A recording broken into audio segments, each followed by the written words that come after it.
Hi friends, welcome to 5 Minutes Tech YouTube channel. Here is Samsung Galaxy S24 Plus 5G smartphone.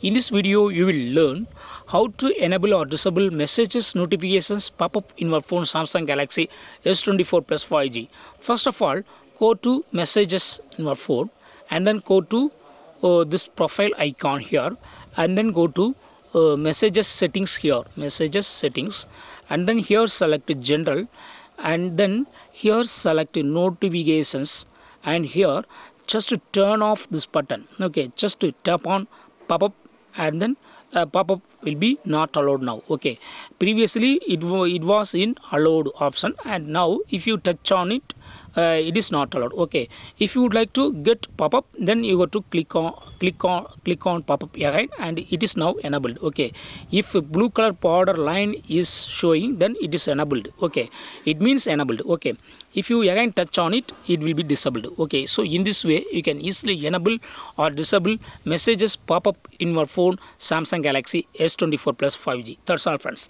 thanks for watching. Bye.